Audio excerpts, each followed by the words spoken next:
Targeting the cheap shit. Welcome to the Solemn Yugioh channel where we discuss everything collecting and investing in Yu-Gi-Oh! So this is not a video I like to make because I feel I repeat myself on this one very often, but never really in depth. I will be covering a certain card, a big expensive card, and someone will go, what about this? You know, what about the unlim of this? What about a PSA 2 of this? What about the 2017 reprint of this? What about this? What about that? You know, sometimes I'll quickly throw out like, no, you have to go for the first. Or no, you need to do the 9 or the 10. Or no, you need to do this or that. But I never really go super mega in depth as to why, beyond like risk management. And so today I wanted to just have a very calm discussion on why I say the things that I say when it comes to very, very cheap cards and why people try to target them. When I say that, I am not talking about vendors, stores, flippers, or anything of the like. So if you are a person who just enjoys market watches and you notice, they're talking about a certain meta card and it's going to be playable in a deck, so you're going to buy it because it's going to go up likely and all of those moves, you're a good player, so you're aware of all these moves. That's not what this is about. This is not about any of that. Stores will make plenty of money on all of those, cheap cards and the quick moves and the quick bucks and so forth. You need to scale, you need the time, it is almost like a job to do that properly. And so that's not what this is about. This is not about those cards. This is more so about the collector's market rather than the player's market. And again, I'm repeating myself already, but still, it's an important lesson. So whenever we discuss expensive cards, they tend to have had a insane exponential growth, right? You look at something like a first edition LOB card, first edition SDK Blue Eyes, MFC Dark Magician Girl, GX Ultis, Ghost Rare Synchros like Stardust, Black Rose Dragon, Honest, Rainbow Dragon, all of these cards, right? Like all the big hitters from their respective eras doing insanely well. And then people notice that exponential growth. They see like, oh wow, back in my day, that card was $50 and now it has grown to 5,000 or 20,000 or some crazy price like that. Therefore, I should now look at the card that's currently $50 and maybe, just maybe, it too will see that growth because maybe it's undervalued, maybe it's underappreciated, maybe this, maybe that. While there are certainly cards that are underappreciated or undervalued in the collector's market and that will certainly like see some type of growth, they are very few and far between. They're very rare. It is the outlier. It is not the rule. And so when you look at certain cards like Unlim SDK, like an Unlim of this or that, like a very low grade of this or that, or a reprint type card, a maximum gold, all of this stuff, you think, well, I saw these grails of the hobby with this growth. I'm gonna try to capture similar growth on something that is currently as cheap as those cards were back then. Here's the big question you need to ask yourself. How is it that in the greatest surge in the collectible asset class in recent memory, almost everything went up insane amounts? We've seen the greatest transfer of wealth in Yu-Gi-Oh! And the greatest repricing in recent memory. And still, those cards you now want to target manage to still be cheap. Why is that? You know the saying how, a rising tides floats all boats or something like that? How is it that in a literal tidal wave, the whole planet is underwater? This is the amount of tides that have grown. Everything is water. Kyogre from Pokemon came into the Yu-Gi-Oh world, created a giant tsunami. Everything is floating. And still, the card you want to target managed to sink. Why? Ask yourself that question. And now it's very possible that there's a few gems, a few treasure chests on the bottom of that massive, vast ocean. There are a few, definitely. And we will see growth on a variety of cards and retracings maybe on some and so forth. But you need to ask yourself the question, how is it that in such a tidal wave, tsunami, surging growth market where you could have thrown a dart at literally anything, whether it is any crypto, any singular tech stock, GME, S&P 500, literally anything. The last 8 months, you could have bought anything and it has appreciated incredible amounts. And yet the fucking card you're trying to target is still cheap. That is truly an achievement. We're basically asking why. And that is not me shit-talking that card, you know, it is more about analysis. If you are able to tell me, well, this card is still cheap because of A, B, C, D, there's this and that and these factors. However, in the future, these will change because of E, F, and H, I, and all these reasons, you know, then we can have a proper discussion and then we can have a debate. But when something is cheap and you believe it is going to be a great investment purely because it is cheap, and you think, well, all these great cards were cheap at some point as well, sure. But for every single first edition MFC Dark Magician Girl, there is also some trash tier card that didn't do all that much. And again, in the last few months, it's very hard to divorce great cards from bad cards because everything went up crazy amounts. But I think that can't keep going on. And so I urge people to be incredibly careful buying into the penny stocks. And now some people can say penny stonks, you know, on Wall Street bets, there's people constantly gambling with options on this penny stock, it's 5 cents, but if it's $1, it's gonna be this and that. But that's gambling. I don't like gambling. And when you are forced into those cards, let's say you cannot afford certain of the higher end cards. You know, it might be very elitist of someone to go, well, then you just shouldn't be playing the game. But it would also be true, because if you are truly forced into a budget of $200 when it comes to investing, you probably shouldn't be doing it in a highly volatile speculative market like cardboard. And again, I've said this very often on this channel, but it's just not smart. It really, really isn't. It's also why I urge people to learn about stocks and to learn about the markets and bonds, if that's relevant for your country. Right now, interest rates, again, aren't really the best. So it depends on a myriad of factors. If you are in this from a money perspective, because again, if it's just collecting, if you're just having fun, if you just enjoy certain cards, buy them. That's not what this is about. You know, whenever people talk shit on me on certain things because they're thinking that I'm talking shit on their collections, no, absolutely not. But again, if it's from a money perspective and you are forced into a tiny budget, maybe you got to ask yourself, how is it that you're forced into that tiny budget? And is there something more tried and true so that it's no longer a gamble? Those are those tough shit questions. And now sometimes on this channel, I will go over cards that are still cheap, that I think are still underappreciated and maybe undervalued, who knows. But again, in this crazy market, no one knows what's going on. But I'm not about to make a list and give you a platter of, you know what, you should buy these cards and they will surely go up very, very soon and you will make a lot of money. Because again, if I had that kind of information,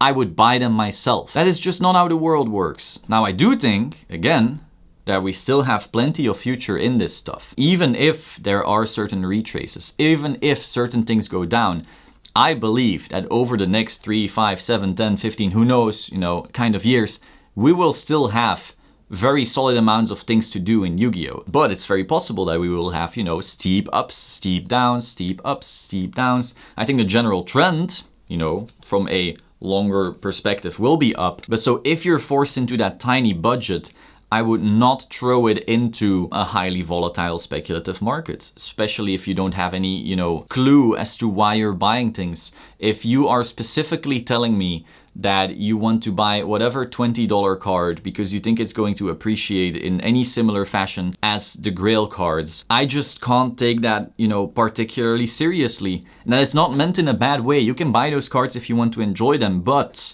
this is about losing money. No one likes to lose money. Now you could say, well, that is incredibly elitist. And yes, it is. High-end collectible markets are elitist. It's in the name, high-end. You are buying something and you are hoping for said card to appreciate in such a fashion that only rich people can still afford it. So by definition, you are hoping to enter a market that is elitist in the sense that the barrier to entry is wealthy people. What you're hoping is that right now it's not elitist. Right now you want the barrier to entry to be real low. You're hoping you can buy the card for $20 and then that over time the market will suddenly be elitist when you can afford for it to be, and then the rich people will buy the cheap shit that you bought. If you were hoping for that, I feel like you should have entered Yu-Gi-Oh in 2005 and or maybe even 2015, 16, 17, you know, those days. But like at this point, I don't know, I don't see it. Now again, that doesn't mean there's no money to be made. And sometimes on this channel, I'll drop a little thing like I think like, ooh, I'm buying this because, you know, it was pretty cheap.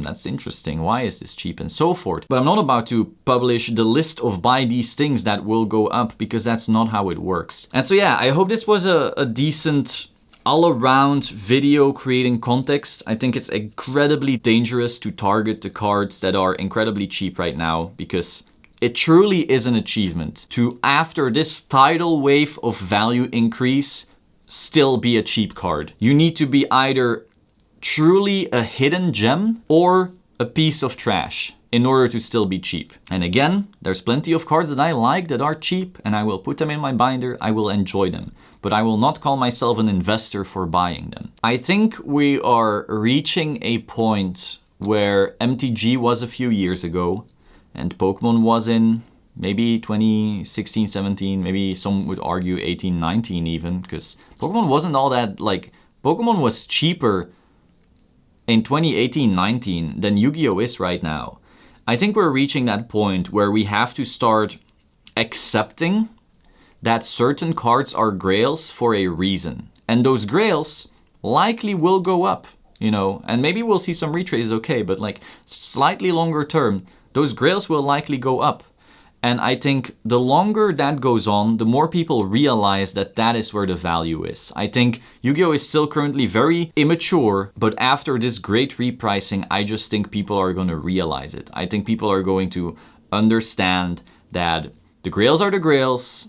You can't afford the grails. Okay, just collect what you like, but when you're going for that appreciation, be very careful with the 20th best option.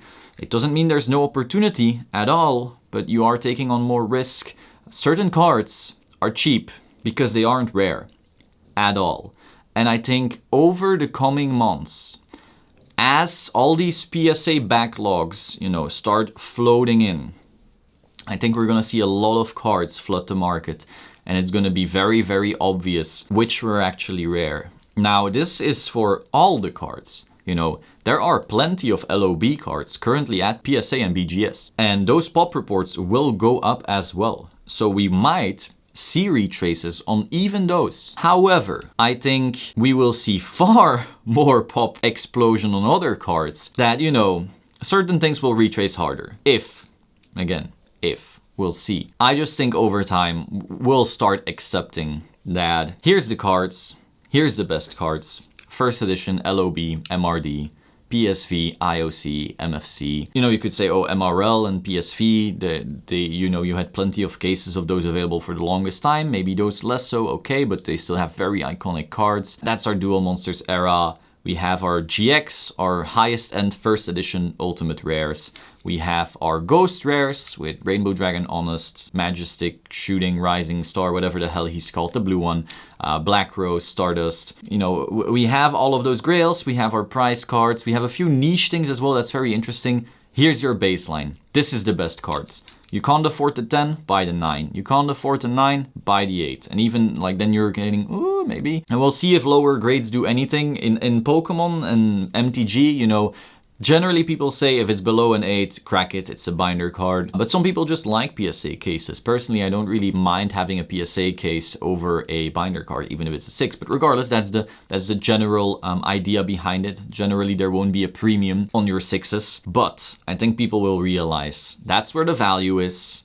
Stop gambling on the other stuff. But maybe some of those gambles pay off, you know. I'm personally a big fan of having some of the grails and then surrounding that with other stuff. Because, you know, if you only have grail cards, the only way to lock in any profit is to sell your grail.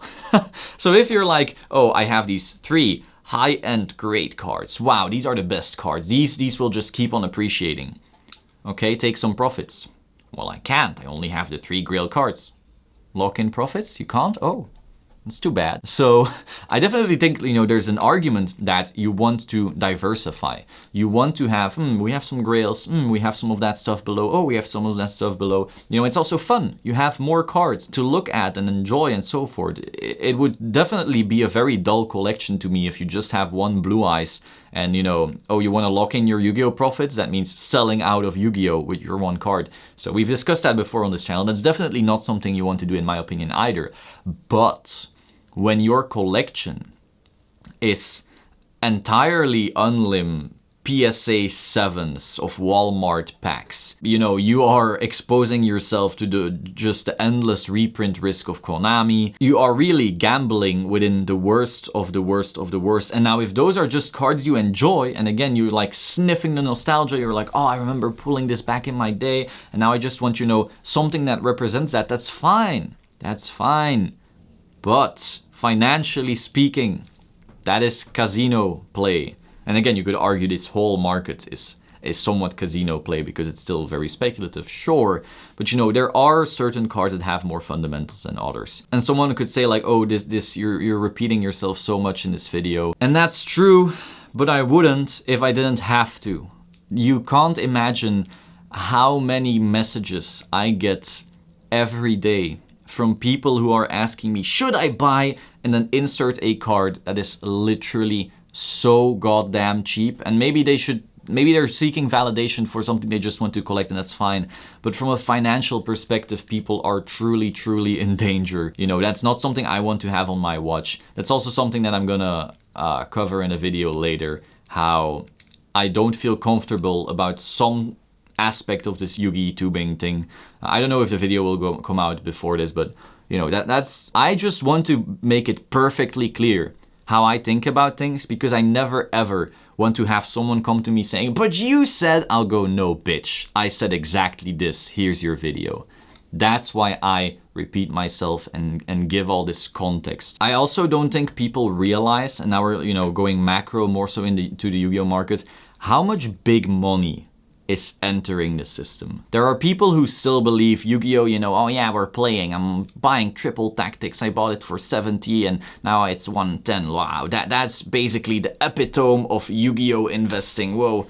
I don't think there's people realizing how deep this stuff goes. Like, there are multi-million subscriber influencers, there are Silicon Valley Facebook people, there are so many of those who just contact me and tell me about stuff they're interested in and asking for input and all of that. If you're not in it, you haven't even scratched the surface of what's actually going on. And those types of people, with the big cash, willing to spend, they're not asking about the lower end. Ever. Never. They don't even touch cards that aren't 4 figures. It is what it is. That's all I have for you today. Hope you found this interesting. Like, subscribe, and I will see you soon. Ciao.